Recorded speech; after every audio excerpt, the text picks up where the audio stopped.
మంత్రి పొంగులేటి శ్రీనివాసరెడ్డిని గులాబీ party target చేశారు. పొంగులేటిని కార్నర్ చేయడం ద్వారా కాంగ్రెస్ ప్రభుత్వాన్ని డిఫెన్స్ లో పడేయాలన్నది బీఆర్ఎస్ వ్యూహంగా కనిపిస్తోంది. అందుకే పొంగులేటి శ్రీనివాసరెడ్డిపై అక్రమ మైనింగ్ ఆరోపణలతో గులాబీ నేతలు ఆరోపణలతో వెంటాడుతున్నారు. అయితే సహచర మంత్రిపై విపక్షం విరుచుకుపడుతోంటే కాంగ్రెస్ మంత్రులు కానీ సీనియర్ ఎమ్మెల్యేలు కానీ విపక్షానికి కౌంటర్ ఇచ్చే ప్రయత్నం కూడా చేయకపోవడం విశేషం. ముఖ్యమంత్రి పనిగట్టుకుని చెప్పిన తర్వాత నామమాత్రంగా బీఆర్ఎస్ ను ఖండించారే తప్ప పొంగులేటికి అండగా కాంగ్రెస్ నేతలు నిలబడకపోవటం చర్చనీయాంశమవుతోంది. అసలు పొంగులేటిని బీఆర్ఎస్ ఎందుకు వెంటాడుతోంది? Let's watch this story. Ponguleti శ్రీనివాసరెడ్డిని ఊపిరి పీల్చుకోనియకుండా ఉక్కిరిబిక్కిరి చేయాలన్న వ్యూహంతో భారత రాష్ట్ర సమితి పావులు కదుపుతోంది. అసెంబ్లీ బడ్జెట్ సమావేశాల్లో పొంగులేటి శ్రీనివాసరెడ్డి బంధువులకు చెందిన కన్స్ట్రక్షన్ కంపెనీ అక్రమ మైనింగ్ కు పాల్పడి వందల కోట్ల రూపాయల ప్రజాధనాన్ని లూటీ చేసిందని బీఆర్ఎస్ నేతలు ప్రభుత్వంపై దుమ్మెత్తిపోశారు. అసెంబ్లీలోనే కాదు, బయట పొంగులేటి అక్రమ మైనింగ్ పై విమర్శలు గుప్పిస్తూనే వస్తున్నారు బీఆర్ఎస్ నేతలు. అసెంబ్లీలో హరీష్ రావు పొంగులేటిపై తీవ్రమైన ఆరోపణలు చేశారు. కాంగ్రెస్ ప్రభుత్వంలో చాలా మంది మంత్రులు ఉంటే ఒక్క పొంగులేటినే బీఆర్ఎస్ ఇంతలా టార్గెట్ చేయడం వెనుక కారణాలు ఉన్నాయంటున్నారు రాజకీయ పరిశీలకులు.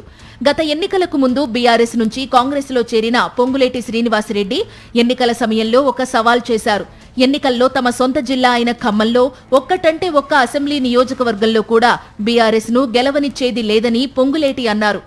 ఊరికే అని ఊరుకోలేదు. అభ్యర్థుల ఎంపిక నుంచి ఎన్నికల వ్యూహాల వరకు పకడ్బందీగా వ్యవహరించారు.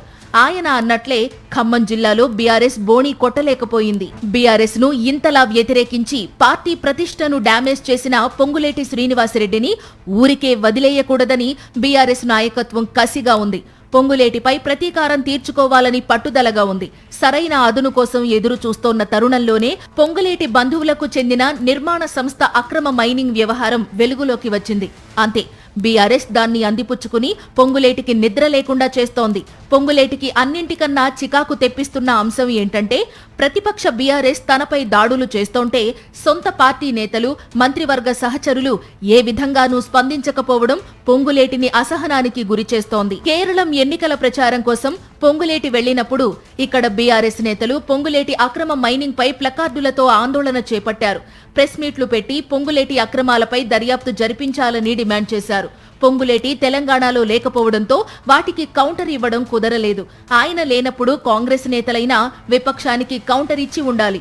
కానీ కాంగ్రెస్ లోనూ పొంగులేటి అంటే పడని నేతలంతా పొంగులేటిపై ఆరోపణలు వస్తే మనమెందుకు స్పందించాలి అన్నట్లు మౌనంగా ఉండిపోయారు. విపక్ష ఆందోళనలను చూసి ఎంజాయ్ చేస్తున్నట్లే ఉంది. ఇది పొంగులేటిని తీవ్ర అసంతృప్తికి గురిచేసింది. కేరళం ప్రచారం నుంచి వచ్చిన తర్వాత తనపై వచ్చిన ఆరోపణలకు మీడియా ముఖంగా పొంగులేటి వివరణలు ఇచ్చుకున్నారు. కాకపోతే పొంగులేటిపై బీఆర్ఎస్ చేసిన ఆరోపణలు మాత్రం జనంలో బాగా నాటుకుపోయాయని విశ్లేషకులు అంటున్నారు. పొంగులేటిని ఎండగట్టడం ద్వారా రేవంత్ రెడ్డి ప్రభుత్వాన్ని ఇరకాటంలోకి నెట్టాలన్నది గులాబీ వ్యూహంగా తెలుస్తోంది. అయితే సీఎం రేవంత్ రెడ్డితో పాటు ఇతర మంత్రులెవరూ కూడా పొంగులేటికి అండగా బలంగా తమ గళాన్ని వినిపించకపోవడంపై కాంగ్రెస్లోనే చర్చ జరుగుతోంది. కాంగ్రెస్ నేతల మౌనం బీఆర్ఎస్ ఆరోపణలకు మరింత బలాన్ని ఇచ్చినట్లయిందని అంటున్నారు. మరి ఈ ఎపిసోడ్ నుంచి పొంగులేటి ఎలా బయటపడతారో చూడాలి.